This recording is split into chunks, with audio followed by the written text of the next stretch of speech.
2-3 ਸਾਲ ਤੁਹਾਨੂੰ ਹੋ ਗਏ ਹੈ ਇਹ ਚੀਜ਼ ਜ਼ਿਆਦਾ ਹੋ ਗਈ ਇਸ ਤੋਂ ਇਹ ਕੰਮ ਕਰਦੇ ਨੂੰ ਤੇ ਕੀ ਅਜਿਹਾ ਤੁਹਾਡੀ ਲਾਈਫ ਵਿੱਚ ਹੋਇਆ ਸੀ ਕਿ ਤੁਸੀਂ ਇਹ ਕੰਮ ਕਰਨਾ ਸ਼ੁਰੂ ਕਰ ਕਿ ਮੇਰੇ ਨਾ ਬ੍ਰਦਰ ਨੂੰ ਟੈਰਰਿਸਟਾਂ ਨੇ ਮਾਰਤਾ ਸੀ 92 ਦੇ ਵਿੱਚ ਹਰਨਾਮ ਦਾ ਜੋੜ ਦੀ ਕੋਠੀ 'ਚ ਬੰਬ ਬਲਾਸਟ ਹੋਇਆ ਸੀ। ਉਹਦੇ ਵਿੱਚ ਮੇਰਾ ਬ੍ਰਦਰ ਟੈਰਰਿਸਟਾਂ ਨੇ ਮਾਰਤਾ ਸੀ। ਉਸ ਤੋਂ ਬਾਅਦ ਮੇਰਾ ਹੌਲੀ ਹੌਲੀ ਮਨ ਜਿਹੜਾ ਵਾ ਇਸ ਸੇਵਾ ਵੱਲ ਨੂੰ ਤੁਰ ਪਿਆ ਵੀ ਮੈਂ ਇਹੀ ਸੇਵਾ ਕਰਨੀ, ਹੋਰ ਕੋਈ ਸੇਵਾ ਨਹੀਂ ਕਰਨੀ। ਇੱਦਾਂ ਹੁੰਦੀ ਆ ਵੀ ਆਪਣਿਆਂ ਨੂੰ ਤਾਂ ਹਰ ਕੋਈ ਫੂਕ ਲੈਂਦਾ ਵਾ ਨਾ, ਜਿਹਨਾਂ ਦਾ ਜੱਗ ਤੇ ਹੈ ਹੀ ਕੋਈ ਨਹੀਂ ਹੈਗਾ ਉਹਨੂੰ ਵੀ ਤਾਂ ਕਿਸੇ ਨੇ ਟਿਕਾਣੇ ਲਾਣਾ ਹੀ ਹੈ ਨਾ, ਉਹਨਾਂ ਨੂੰ ਮੈਂ ਟਿਕਾਣੇ ਲਾਉਂਦੀ ਹਾਂ। ਮੈਨੇਜ ਕਿੱਦਾਂ ਕਰਦੇ ਤੁਸੀਂ ਆਪਣੀ ਡਿਊਟੀ ਦਾ ਟਾਈਮ ਤੇ ਇੱਥੇ ਆ ਕੇ ਸੇਵਾ ਕਰਨ? ਤਕਰੀਬਨ ਮੈਡਮ ਅੱਧੇ ਕੁ ਮੇਰੇ ਮੁਲਾਜ਼ਮਾਂ ਨੂੰ ਅਫਸਰਾਂ ਨੂੰ ਪਤਾ ਵੀ ਆ ਵੀ ਇਹ ਕੰਮ ਕਰਦੀ ਆ। ਕੁਛ ਤਾਂ ਮੈਨੂੰ ਜੇ ਕੋਈ ਆ ਜਾਵੇ ਮੇਰੀ ਡਿਊਟੀ ਦੌਰਾਨ ਤਾਂ ਮੈਨੂੰ ਕੁਛ ਮੈਂ ਪੁੱਛ ਕੇ ਆ ਜਾਂਦੀ ਹੁੰਦੀ ਸਰ ਮੈਂ ਜਾਵਾਂ ਵੀ ਮੈਂ ਸ਼ਮਸ਼ਾਨ ਘਾਟ ਸੰਸਕਾਰ ਕਰਨ ਜਾਣਾ। ਜੇ ਨਾ ਹੋਵਾਂ ਡਿਊਟੀ 'ਤੇ ਨਾ ਹੋਵਾਂ ਤਾਂ ਫਿਰ ਘਰ ਹੋਵਾਂ ਜਾਂ ਤਾਂ ਫਿਰ ਮੈਂ ਉੱਦੀ ਆ ਜਾਂਦੀ। ਨਹੀਂ ਮੇਰੇ ਘਰਦਿਆਂ ਦੇ ਕੋਈ ਉਹਨਾਂ ਨੇ ਮੈਨੂੰ ਕਦੀ ਰੋਕਿਆ ਨਹੀਂ ਵੀ ਉਹਨਾਂ ਨੇ ਇਹ ਕਿਹਾ ਵੀ ਬਹੁਤ ਵਧੀਆ ਅੱਛੀ ਸੇਵਾ ਕਰ ਰਹੀ ਆ ਤੂੰ, ਪਰ ਇਹ ਲੇਡੀਜ਼ ਇੱਦਾਂ ਦੀ ਕੋਈ ਕਰਦੀ ਨਹੀਂ ਹੁੰਦੀ ਜਿਹੜੇ ਕੰਮ 'ਚ ਤੂੰ ਪੈ ਗਈ, ਜੈਂਟਸ ਕਰਦੇ ਹੁੰਦੇ ਆ। ਮੈਂ ਕਿਹਾ ਮੈਨੂੰ ਪਤਾ ਵਾ ਵੀ ਪਰ ਮੈਂ ਇਹਨੂੰ ਕਦੀ ਕਿਸੇ ਨੇ ਕੁਛ ਨਹੀਂ ਕਿਹਾ।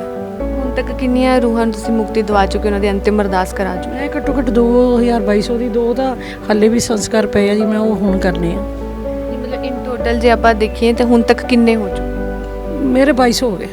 ਸਤਿ ਸ਼੍ਰੀ ਅਕਾਲ, ਤੁਸੀਂ ਗੁਰਦਾਨਾ ਟਾਈਮਸ, ਮੈਂ ਸ਼ੁਭਪ੍ਰੀਤ ਕੌਰ। ਅਕਸਰ ਅਸੀਂ ਪੁਲਿਸ ਦੇ ਖਿਲਾਫ ਦੀਆਂ ਖਬਰਾਂ ਸੁਣਦੇ ਹਾਂ ਕਿ ਪੁਲਿਸ ਜਿਹੜੀ ਹੈ ਲੋਕਾਂ ਤੇ ਗਾਲੀ ਪੈਂਦੀ ਹੁੰਦੀ, ਪਰ ਅੱਜ ਤੁਹਾਨੂੰ ਪੰਜਾਬ ਪੁਲਿਸ ਦਾ ਇੱਕ ਅਜਿਹੀਆਂ ਪੰਜਾਬ ਪੁਲਿਸ ਦੀਆਂ ਤਸਵੀਰਾਂ ਦਿਖਾਵਾਂਗੇ ਕਿ ਜਿਸ ਨੂੰ ਦੇਖ ਕੇ ਤੁਹਾਡਾ ਵੀ ਮਨ ਜਿਹੜਾ ਹੈ ਪ੍ਰਭਾਵਿਤ ਹੋ ਜਾਏਗਾ ਕਿ ਸਾਡੇ ਵਿੱਚ ਮੌਜੂਦ ਨੇ ਮੈਡਮ ਸੁਨੀਤਾ ਜੋ ਕਿ ਪੰਜਾਬ ਪੁਲਿਸ ਲੁਧਿਆਣਾ ਪੁਲਿਸ ਵਿੱਚ ਜਿਹੜੇ ਨੇ ASI ਨੇ, ਤੇ ਜਿਹੜੇ ਅਕਸਰ ਇਹ ਕਿਹਾ ਜਾਂਦਾ ਹੈ ਕਿ ਜਿਹੜੇ ਲੋਕ ਮਰ ਜਾਂਦੇ ਨੇ ਉਹਨਾਂ ਦੀ ਜੇ ਅੰਤਿਮ ਸੰਸਕਾਰ ਨਾ ਕੀਤਾ ਜਾਵੇ ਉਹਨਾਂ ਦਾ, ਤੇ ਉਹਨਾਂ ਦੀਆਂ ਜਿਹੜੀਆਂ ਰੂਹਾਂ ਨੇ ਉਹ ਭਟਕਦੀਆਂ ਰਹਿੰਦੀਆਂ ਨੇ ਤੇ ਕਾਫੀ ਦੁੱਖ ਭੋਗਦੀਆਂ ਨੇ। ਪਰ ਇਹ ਮੈਮ ਜਿਹੜੇ ਨੇ ਅਜਿਹੀ ਸੇਵਾ ਕਰ ਰਹੇ ਨੇ ਕਿ ਜਿਹੜੀ ਲਵਾਰਿਸ ਲਾਸ਼ਾਂ ਹੁੰਦੀਆਂ ਨੇ ਉਹਨਾਂ ਦਾ ਅੰਤਿਮ ਸੰਸਕਾਰ ਕਰਦੇ ਨੇ। ਕਿ ਮੈਮ ਪਹਿਲਾਂ ਤੁਹਾਡਾ ਬਹੁਤ ਬਹੁਤ ਸਵਾਗਤ ਹੈ। ਥੈਂਕ ਯੂ ਜੀ, ਸਤਿ ਸ਼੍ਰੀ ਅਕਾਲ।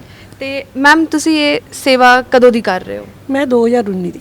2019? ਹਾਂਜੀ ਮੈਮ। ਤੇ ਮਤਲਬ ਇੰਨਾ ਲੰਬਾ ਸਮਾਂ ਤੁਹਾਨੂੰ ਹੋ ਗਿਆ ਕਿ ਘੱਟੋ ਘੱਟ 2-3 ਸਾਲ ਤੁਹਾਨੂੰ ਹੋ ਗਏ ਹੈ ਇਹ ਚੀਜ਼ ਜ਼ਿਆਦਾ ਹੋ ਗਈ ਇਸ ਤੋਂ ਇਹ ਕੰਮ ਕਰਦੇ ਨੂੰ, ਤੇ ਕੀ ਅਜਿਹਾ ਤੁਹਾਡੀ ਲਾਈਫ ਵਿੱਚ ਹੋਇਆ ਸੀ ਕਿ ਤੁਸੀਂ ਇਹ ਕੰਮ ਕਰਨਾ ਸ਼ੁਰੂ ਕਰਤਾ? ਮੈਡਮ ਜ਼ਿੰਦਗੀ ਦੇ ਵਿੱਚ ਤਾਂ ਬਹੁਤ ਉਤਾਰ ਚੜਾਵ ਆਉਂਦੇ ਰਹਿੰਦੇ ਆ। ਠੀਕ ਹੈ, ਮੇਰੇ ਨਾ ਬ੍ਰਦਰ ਨੂੰ ਟੈਰਰਿਸਟਾਂ ਨੇ ਮਾਰਤਾ ਸੀ 92 ਦੇ ਵਿੱਚ ਹਰਨਾਮ ਦਾ ਜੋੜ ਦੀ ਕੋਠੀ 'ਚ ਬੰਬ ਬਲਾਸਟ ਹੋਇਆ ਸੀ। ਉਹਦੇ ਵਿੱਚ ਮੇਰਾ ਬ੍ਰਦਰ ਟੈਰਰਿਸਟਾਂ ਨੇ ਮਾਰਤਾ ਸੀ। ਉਸ ਤੋਂ ਬਾਅਦ ਮੇਰਾ ਹੌਲੀ ਹੌਲੀ ਮਨ ਜਿਹੜਾ ਵਾ ਇਸ ਸੇਵਾ ਵੱਲ ਨੂੰ ਤੁਰ ਪਿਆ ਵੀ ਮੈਂ ਇਹੀ ਸੇਵਾ ਕਰਨੀ, ਹੋਰ ਕੋਈ ਸੇਵਾ ਨਹੀਂ ਕਰਨੀ। ਪਰ ਆਹੀ ਸੇਵਾ ਕਿਉਂ ਕਿ ਸਿਰਫ ਲਵਾਰਿਸ ਲਾਸ਼ਾਂ ਦਾ ਸੰਸਕਾਰ ਕਰਨਾ? ਮੈਡਮ ਇੱਦਾਂ ਹੁੰਦੀ ਆ ਵੀ ਆਪਣਿਆਂ ਨੂੰ ਤਾਂ ਹਰ ਕੋਈ ਫੂਕ ਲੈਂਦਾ ਵਾ ਨਾ, ਜਿਹਨਾਂ ਦਾ ਜੱਗ ਤੇ ਹੈ ਹੀ ਕੋਈ ਨਹੀਂ ਹੈਗਾ ਉਹਨੂੰ ਵੀ ਤਾਂ ਕਿਸੇ ਨੇ ਟਿਕਾਣੇ ਲਾਣਾ ਹੀ ਹੈ ਨਾ, ਉਹਨਾਂ ਨੂੰ ਮੈਂ ਟਿਕਾਣੇ ਲਾਉਂਦੀ ਹਾਂ। ਤੇ ਇਹ ਵੀ ਦੱਸਿਆ ਜਾਂਦਾ ਕਿ ਤੁਸੀਂ ਉਹਨਾਂ ਦੀ ਜਿਹੜੀ ਹੈ ਅਸਥੀਆਂ ਵੀ ਜਾ ਕੇ ਵਿਸਰਜਿਤ ਕਰਕੇ ਆਉਂਦੇ ਹੋ ਤੇ ਨਾਲ ਹੀ ਉਹਨਾਂ ਦੀ ਅੰਤਿਮ ਜਿਹੜੀ ਅਰਦਾਸ ਹੁੰਦੀ ਉਹ ਵੀ ਤੁਸੀਂ ਕਰਾਉਂਦੇ? ਹਾਂਜੀ ਮੈਮ, ਉਹ ਵੀ ਕਰਵਾਈ ਦੀ ਆ। ਫੁੱਲ ਲੈ ਕੇ ਜਾਈਦੇ, ਵਿਆਸ ਪਾ ਕੇ ਆਈਦੇ ਆ, ਬੜੀ ਸ਼ਰਧਾ ਭਾਵਨਾ ਦੇ ਨਾਲ ਜਾਈਦਾ ਵੀ ਸੱਚੇ ਪਾਤਸ਼ਾਹ ਜੀ ਇਹਨਾਂ ਨੂੰ ਆਪਣੇ ਚਰਨਾਂ ਨਾਲ ਲਾਓ, ਇਹ ਭੜਕੀਆਂ ਹੋਈਆਂ ਰੂਹਾਂ ਵਾ ਇਹਨਾਂ ਨੂੰ ਕਿਸੇ ਟਿਕਾਣੇ ਲਾਓ। ਤੇ ਤੁਸੀਂ ਤਾਂ ਇੱਕ ਆਪ ਪੁਲਿਸ ਮੁਲਾਜ਼ਮ ਹੋ, ਤੁਹਾਨੂੰ ਕੀ ਮਤਲਬ ਲੱਗਿਆ ਕਿ ਤੁਹਾਨੂੰ ਇਹੀ ਸੇਵਾ ਜਿਹੜੀ ਕਰਨੀ ਚਾਹੀਦੀ ਹੈ? ਦੇਖੋ ਜਿਹਦੇ ਭਾਗਾਂ ਦੇ ਵਿੱਚ ਮੈਡਮ ਜੋ ਸੇਵਾ ਭਗਵਾਨ ਲਾ ਦਿੰਦਾ ਉਹੀ ਕਰਦਾ ਨਾ, ਤਾਂ ਮੈਨੂੰ ਇਹ ਸੇਵਾ ਵਧੀਆ ਲੱਗੀ ਵੀ ਮੈਂ ਇਹ ਸ਼ੁਰੂ ਕਰ ਦਿੱਤੀ। ਤੇ ਤੁਸੀਂ ਵੀ ਆਏ ਦਿਨ ਲਈ ਕਿੰਨੀ ਵਾਰਦਾਤਾਂ ਜਿਹੜੀਆਂ ਪੰਜਾਬ ਵਿੱਚ ਹੁੰਦੀਆਂ ਦੇਖ ਰਹੇ ਹੋ, ਤਾਂ ਉਸ ਬਾਰੇ ਤੁਹਾਡਾ ਕੀ ਕਹਿਣਾ ਹੈ? ਮੈਡਮ ਮੈਂ ਤਾਂ ਇਹ ਕਹਿੰਦੀ ਵੀ ਚਲੋ ਜਿੰਨੀ ਵੀ ਕਿਸੇ ਇਨਸਾਨੀਅਤ ਨਾਤੇ ਕਿਸੇ ਵੀ ਦੀ ਹੈਲਪ ਹੋ ਸਕਦੀ ਕਰਨੀ ਚਾਹੀਦੀ ਹੈ। ਬਾਕੀ ਦੀ ਗੱਲ ਇਹ ਦੇਖੋ ਆਪਣਿਆਂ ਨੂੰ ਤਾਂ ਹਰ ਕੋਈ ਜੀਂਦਾ ਆਪਣਿਆਂ ਵਾਸਤੇ, ਗੈਰਾਂ ਵਾਸਤੇ ਵੀ ਤਾਂ ਜੀਓ। ਠੀਕ ਹੈ, ਉਹਨਾਂ ਨੂੰ ਜਿਹਨਾਂ ਦਾ ਕੋਈ ਹੈ ਹੀ ਨਹੀਂ ਜੱਗ ਤੇ ਉਹ ਸੜਕ ਤੇ ਪਏ ਆ ਉਹਨਾਂ ਨੂੰ ਚੱਕ ਕੇ ਉਹਨਾਂ ਨੂੰ ਉਹਨੂੰ ਟਿਕਾਣੇ ਲਾਓ, ਕਿਤੇ ਉਹਨਾਂ ਦੀ ਅਸਥੀਆਂ ਨੂੰ ਕਿਤੇ ਹੋਰ ਟਿਕਾਣੇ ਲਾ ਕੇ ਆਓ। ਇਹੀ ਮੇਰੀ ਤਾਂ ਸ਼ਰਧਾ ਭਾਵਨਾ। ਮੈਨੇਜ ਕਿੱਦਾਂ ਕਰਦੇ ਤੁਸੀਂ ਆਪਣੀ ਡਿਊਟੀ ਦਾ ਟਾਈਮ ਤੇ ਇੱਥੇ ਆ ਕੇ ਸੇਵਾ ਕਰਨ ਦਾ?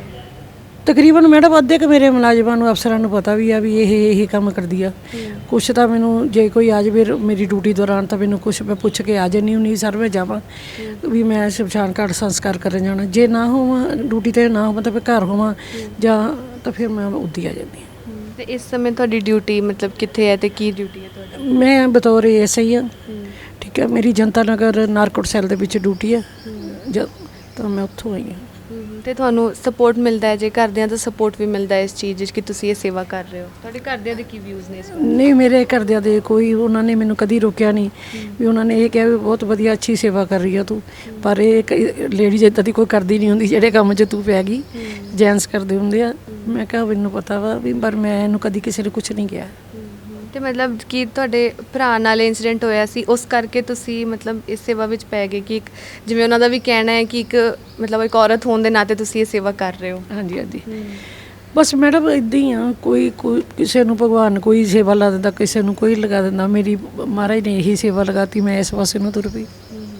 ਤੇ ਤੁਹਾਨੂੰ ਕੀ ਲੱਗਦਾ ਹੈ ਕਿ ਹੋਰ ਵੀ ਜਿਵੇਂ ਜੇ ਪੁਲਿਸ ਮੁਲਾਜ਼ਮ ਲੋਕੀ ਬਣ ਜਾਂਦੇ ਆ, ਉਹਨਾਂ ਵਿੱਚ ਤਾਂ ਇੱਕ ਅਲੱਗ ਹੀ ਉਹ ਆ ਜਾਂਦਾ ਹੈ ਕਿ ਵੀ ਇੱਕ ਰੁਤਬਾ ਜਿਹਾ ਆ ਜਾਂਦਾ ਹੈ ਕਿ ਅਸੀਂ ਤਾਂ ਬਈ ਹੁਣ ਪੁਲਿਸ ਅਫਸਰ ਲੱਗ ਗਏ ਆ, ਤੇ ਕੋਈ ਕਿਸੇ 'ਚ ਸੇਵਾ ਭਾਵ ਇੰਨੀ ਨਹੀਂ ਹੁੰਦੀ। ਮੈਡਮ ਘਰੋਂ ਤਾਂ ਕੁਝ ਵੀ ਨਹੀਂ ਕੋਈ ਲੈ ਕੇ ਆਇਆ ਹੁੰਦਾ, ਘਰ ਕੁਝ ਲੈ ਕੇ ਨਹੀਂ ਜਾਣਾ, ਖਾਲੀ ਆਏ ਆ ਖਾਲੀ ਚਲੇ ਜਾਣਾ। ਇਹ ਤਾਂ ਕਿਰਾਏ ਦਾ ਮਕਾਨ ਆ, ਆਪਾਂ ਮਕਾਨ ਲੈਂਦੇ ਆ ਕਿਰਾਏ ਦੇ ਵਾਸਤੇ, ਮਾਲਕ ਕਹਿ ਦਿੰਦਾ ਵੀ ਆ ਭਾਈ 1-2 ਮਹੀਨੇ ਵਿੱਚ ਖਾਲੀ ਕਰ ਦਿਓ, ਉਹ ਖਾਲੀ ਕਰਨਾ ਹੁੰਦਾ। ਇਹ ਜਿਹੜੀ ਇਹਦਾ ਸਰੀਰ ਆ ਇਹ ਵੀ ਤਾਂ ਕਿਰਾਏ ਦਾ ਮਕਾਨ ਆ, ਉਹਨੇ ਕਦੋਂ ਆਵਾਜ਼ ਮਾਰ ਲੈਣੀ ਕਿਸੇ ਨੂੰ ਕੁਝ ਪਤਾ ਹੀ ਨਹੀਂ ਲੱਗਣਾ, ਖਾਲੀ ਕਰਨ ਦਾ ਮੌਕਾ ਹੀ ਨਹੀਂ ਦੇਣਾ ਉਹਨੇ। ਤੇ ਹੁਣ ਤੱਕ ਕਿੰਨੀਆਂ ਰੂਹਾਂ ਨੂੰ ਤੁਸੀਂ ਮੁਕਤੀ ਦਵਾ ਚੁੱਕੇ, ਉਹਨਾਂ ਦੀ ਅੰਤਿਮ ਅਰਦਾਸ ਕਰਾ ਚੁੱਕੇ? ਮੈਂ ਘੱਟੋ ਘੱਟ 2200 ਦੀ, 2 ਤਾਂ ਹਾਲੇ ਵੀ ਸੰਸਕਾਰ ਪਏ ਆ ਜੀ, ਮੈਂ ਉਹ ਹੁਣ ਕਰਨੇ ਆ।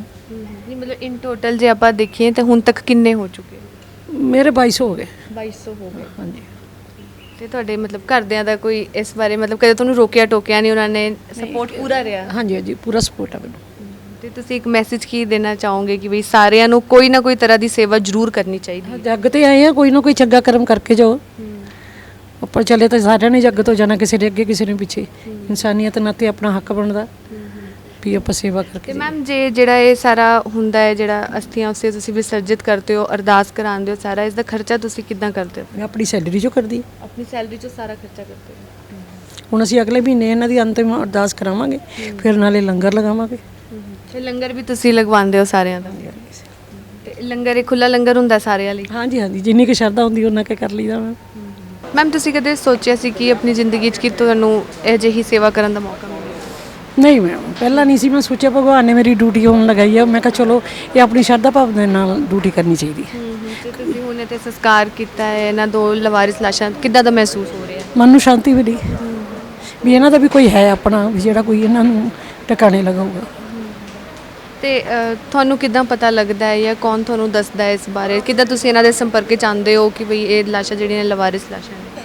ਮੈਡਮ ਮੈਨੂੰ ਨਾ ਸਿਵਲ ਹਸਪੀਟਲ ਤੋਂ ਫੋਨ ਆਉਂਦਾ ਵੀ ਉਹ ਜਿਹੜੇ ਵੀ ਥਾਣੇ ਦਾ ਹੁੰਦਾ ਵਾ, ਫਿਰ ਉਹਨਾਂ ਨੂੰ ਉਹ ਮੇਰਾ ਨੰਬਰ ਦੇ ਦਿੰਦੇ, ਉਹ ਮੇਰੇ ਨਾਲ ਕੰਟੈਕਟ ਕਰ ਲੈਂਦੇ, ਫਿਰ ਮੈਂ ਉਹਨਾਂ ਨੂੰ ਕਹਿ ਦਿੰਦੀ ਵੀ ਤੁਸੀਂ ਉੱਥੇ ਪਹੁੰਚੋ, ਮੈਂ ਆ ਰਹੀ ਹਾਂ। ਤਾਂ ਅਜਿਹੀ ਸੇਵਾ ਜਿਹੜੀ ਸੇਵਾ ਭਾਵ ਸਾਰਿਆਂ 'ਚ ਹੋਣਾ ਚਾਹੀਦਾ ਹੈ ਕਿ ਜਿਹੜੀਆਂ ਰੂਹਾਂ ਜਿਹੜੀਆਂ ਨੇ ਉਹ ਇਸ ਜੱਗ ਤੋਂ ਚਲੀਆਂ ਗਈਆਂ ਨੇ, ਪਰ ਉਹ ਕਿਸੇ ਨਾ ਕਿਸੇ ਜੇ ਉਹਨਾਂ ਦੀ ਲਵਾਰਿਸ ਹੋ ਜਾਂਦੇ ਨੇ, ਜਿਹੜੇ ਉਹਨਾਂ ਦੀ ਰੂਹਾਂ ਜਿਹੜੀ ਨੇ ਭਟਕਦੀਆਂ ਰਹਿੰਦੀਆਂ ਨੇ, ਜੇ ਉਹਨਾਂ ਦਾ ਸੰਸਕਾਰ ਨਾ ਕੀਤਾ ਜਾਵੇ। ਤਾਂ ਮੈਮ ਅਜਿਹੀ ਸੇਵਾ ਜਿਹੜੀ ਕਰ ਰਹੇ ਨੇ, ਉਸ ਤੋਂ ਬਾਅਦ ਆਪਣੀ ਸੈਲਰੀ 'ਚੋਂ ਜਿਹੜਾ ਹੈ ਉਹਨਾਂ ਦੀ ਅੰਤਿਮ ਅਰਦਾਸ ਵੀ ਕਰਾਉਂਦੇ ਨੇ, ਅਸਥੀਆਂ ਵੀ ਵਿਸਰਜਿਤ ਕਰਕੇ ਆਉਂਦੇ ਨੇ, ਤੇ ਬਾਅਦ 'ਚੋਂ ਲੰਗਰ ਵੀ ਲਾਉਂਦੇ ਨੇ। ਤੇ ਅਜਿਹੀ ਇਹਨਾਂ ਦੀ ਸੇਵਾ ਜਿਹੜੀ ਵਾਕਈ ਜਿਹੜੇ ਨੇ ਇੱਕ ਔਰਤ ਹੋਣ ਦੇ ਨਾਤੇ ਅਜਿਹੀ ਸੇਵਾ ਕਰ ਰਹੇ ਨੇ, ਤੇ ਕਾਫੀ ਲਾਈਕ ਇੰਸਪੀਰੇਸ਼ਨਲ ਹੈ ਇਹਨਾਂ ਦੀ ਜਿਹੜੀ ਇੱਕ ਕਹਾਣੀ ਹੈ ਕਿ ਉਹਨਾਂ ਦੇ ਭਰਾ ਨਾਲ ਕੁਝ ਅਜਿਹਾ ਹੋ ਗਿਆ ਸੀ, ਜਿਸ ਤੋਂ ਬਾਅਦ ਇਹਨਾਂ ਵੱਲੋਂ ਜਿਹੜਾ ਇਹ ਸੇਵਾ ਸ਼ੁਰੂ ਕਰ ਦਿੱਤੀ ਗਈ। ਤੁਹਾਨੂੰ ਵੀ ਜਿਹੜਾ ਹੈ ਅਜਿਹੀ ਇਹਨਾਂ ਦੀ ਜਿਹੜੀ ਕਹਾਣੀ ਹੈ ਇਸ ਤੋਂ ਪ੍ਰਭਾਵਿਤ ਹੋਣਾ ਚਾਹੀਦਾ, ਤੇ ਕੋਈ ਨਾ ਕੋਈ ਤਰ੍ਹਾਂ ਦੀ ਸੇਵਾ ਇਸ ਜੱਗ ਤੇ ਕਰਨੀ ਚਾਹੀਦੀ ਹੈ, ਸੋ ਦੈਟ ਸਾਰਿਆਂ ਦਾ ਭਲਾ ਹੋ ਸਕੇ। ਤਾਂ ਵਧੇਰੇ ਅਪਡੇਟਸ ਲਈ ਸਾਡੇ ਨਾਲ ਜੁੜੇ ਰਹੋ। ਮੈਂ ਸ਼ਪ੍ਰੀਤ ਕੌਰ, ਕੈਮਰਾਮੈਨ ਦੀਪਕ ਖੇਵਾ ਦੇ ਨਾਲ, ਲੁਧਿਆਣਾ ਟਾਈਮਸ।